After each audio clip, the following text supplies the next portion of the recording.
Hey guys, today we are going into an ancient temple at Thirukkurungudi in India, and as we enter this area, you can see these 8 people standing around and having a discussion. They're not people, they're giant statues. Who are these figures and why are they gathered here? Archaeologists and historians will generally dismiss them as random Hindu warriors or gods placed for beauty, but I argue that every statue is placed for a reason. So let's try to decode who they are and why they've been placed here. Let's look at this warrior first, seen holding a bow. Who is he? But this giant carving is fooling us. See, you think he's holding a bow, but is he? No, look at the top. There are leaves coming out from the bow, and you can see these lines here. These are the nodes of a sugarcane stalk. Yes, he's holding a sugarcane, not a bow. So who holds a sugarcane bow in Hinduism? Kamadeva, the god of love. And what is he holding in the other hand? An arrow? No, a flower bud. He shoots flowers at people and they fall in love. He is the Indian equivalent of the Roman god, Cupid. Okay, we have successfully decoded the first statue. Now let's see what's directly carved opposite to him. This beautiful woman is mounted on a bird. The bird has very thick legs to support her, and it has webbed feet. Look at the harness, the rope going around that bird. Look at the gap between the rope and the bird. Pay attention to the twists on the rope. This is not a real rope. This is solid granite. Everything is made of one stone. And this is extraordinary stonework. Look at her body, how fabulous it looks from the back. Look at the gap between her shawl and the body. You can see light coming through. Notice this line on the back, the line of the spine. This is exactly what you would see in a human body. And look at the line for the lats as well. This is where you see this line. How could they carve such details on granite? There is a bird on her shoulder playing with the ornament on her shoulder. If you have pet birds, you know they always try to steal your jewelry. Birds always try to steal my blue glasses. There's a hole on the beak. See how they've carved this.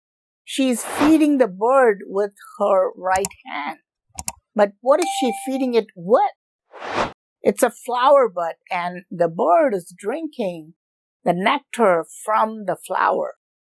I've completely dropped my quest and I've become mesmerized by her beauty. That's exactly what she's supposed to do. She's supposed to make men fall in love with beauty.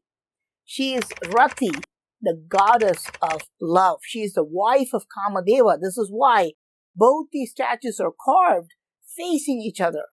In Hindu texts, she is clearly shown riding a bird, so there should be no doubt that she is Rati. So we have decoded 2 deities. Now let's look at this statue next to her. So far this has been easy, right? At least that's what you think. Because I gave away the answers very quickly. So you tell me who this one is. Look carefully, who is this god? And why is he standing in that weird position with both his hands raised up like that? Is that a he or a she? The body looks like a man's body, but he's carved very lean. Other men are carved with broader shoulders and pronounced rib cages, but this guy is slim. Why? Because he needs to be extremely lightweight. Look under his arms. Do you see that? What are they? Yes, they're wings. And look at his face. What kind of a nose is that? Do humans have such noses? He is a bird. This is Garuda. he will be more pleased if you call him Lord Vishnu's aircraft. I'm quite sure the mountain banshee in Avatar movie was inspired by him. Okay, we have decoded the third one. Now let's look at the statue opposite to Garuda. A very beautiful, tall, and slender woman. But what is she doing? She's showing us a secret symbol. What symbol is that? Look carefully. What did you find? Did you notice that she has 6 fingers? Yes, if you count it. 1, 2, 3, 4, 5, 6. 6 fingers. But why? Are they fingers at all? Why do they look different? Let's zoom into her face. There is something very peculiar about her face. Compare it with other women's faces. Their noses are blunt, but this woman's nose is very sharp. It's not a nose, it's a beak. A beak, yes, like a bird's beak. She's not human, she's a bird, or a hybrid between humans and birds. Look at her headdress. It should remind you of feathers. This is intentionally carved this way to remind you of a bird. Look above her shoulders. You see that? That looks very cute, isn't it? Those are her wings. Who is she? She is Garuda's wife. Even most Hindus don't know the name of Garuda's wife. Her name is Unnati. A very rare carving. I've never shown Unnati in any of my videos before. So we are quite lucky to find this statue. And just like Garuda, she's also a dedicated devotee of Lord Vishnu, because you can see the symbols of Vishnu, the chakra and conch, branded on her skin. This is still a common practice among devotees of Lord Vishnu. Recently, a man sued a Hindu temple in the US because his son was branded with these symbols. But it's common practice in India to get this if you're a follower of Lord Vishnu. Look at her blouse. It's quite fancy. We do see plenty of ancient carvings with no clothes on top, but we can see that sometimes they wore fancy blouses like these too. It's loaded with exquisite patterns. Let's go to the back and take a look at how her blouse is strapped. Very similar to modern day blouses, I think. It has a strap going here and 2 straps over her shoulder. Look at her body though. You see that line that goes in the center? Is that scar tissue? Did she undergo some type of surgery? Why is this detail carved? Okay, now we've decoded 4 statues, right? The god of love and his wife, and Garuda and his wife. So we have now found a pattern. So let's decode the other statues using the same pattern, okay? But here's the twist. This warrior looks great holding a snake, but in front of him, this is definitely not his wife. This is another man. So that formula doesn't work here. And here is a woman, and in front of her is another woman. So let's see if we can decode this. Here we can see this man holding a bow, but instead of an arrow, he's holding a snake. This snake-like weapon was used by a warrior called Karna. This battle scene is mentioned in the ancient text of Mahabharata. I've made a detailed video about him before. But look at Karna's feet. Take a good look. They look like real human feet, don't they? You can see the tendons coming out on both his feet. If you look at your feet, you will realize how similar they look. See the little bones protruding around the ankle area on both sides. And look at the toes and the toenails. The toenails look so realistic. And you can even see these bumps, these protrusions above the toenails. Let's not go into technical details. Each toe is made of several bones, and at these joints, you can see these bumps. And you can see how accurately they've been carved. And who is this guy in front of Karna? another warrior with a bow and arrow. Does he also have a snake for an arrow? No, he seems to be holding a regular looking arrow. And where is he standing?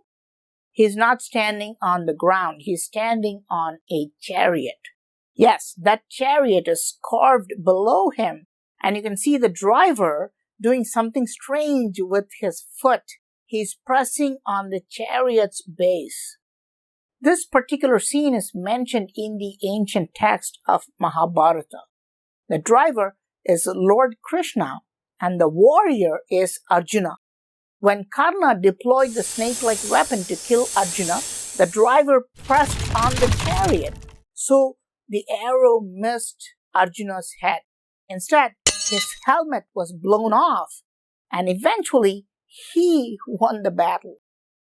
So, we have identified 6 out of 8 statues. So, these are not just random statues, they're telling us some ancient stories, and I hope you've had as much fun as me while decoding them. But let's look at the last 2 statues. They're quite mysterious and are holding some insane secrets. Who is this woman? Look at her face and how her eyebrows are joining in the middle. Who is this unibrow goddess? Her headdress is exquisitely carved with so many patterns. See how ornate it looks. Does this remind you of something? More importantly, what is she holding in her left hand? What is that round ball-like thing? It is a hemispherical object, and in the center you can see a small projection. What is it? Does it remind you of something? Even more crazy, you can see this detail here. What is she holding in the other hand? Is that a piece of cloth? Or is that something else? Underneath her, you can see a small figure standing in a similar posture with the left hand raised up, just like her. If you still haven't figured out who she is, look at this woman carved on the side of the pillar. She's pregnant and is ready to deliver the baby. She's just waiting for the baby to come out anytime now. These are all clues to find out who this deity is. In front of this figure, you see another mesmerizing statue. She's extraordinarily beautiful. What is she holding in her hands? A garland. She's not looking straight, but she's looking down as though she's shy to make eye contact with you. Look at this area on her forehead. In other statues, there were projections, but here, there is a depression. Was there something placed inside this depression originally? A diamond or some other precious stone? Look at her ears. Each earring has 2 holes. I'm sure once upon a time they were studded with some kind of precious stones. Who is this beautiful goddess? How are these 2 figures related? What are their names? You guys let me know the answer in the comment section. I am PraveenMohan. Thanks a lot for watching. Don't forget to subscribe, and I'll talk to you soon. Bye.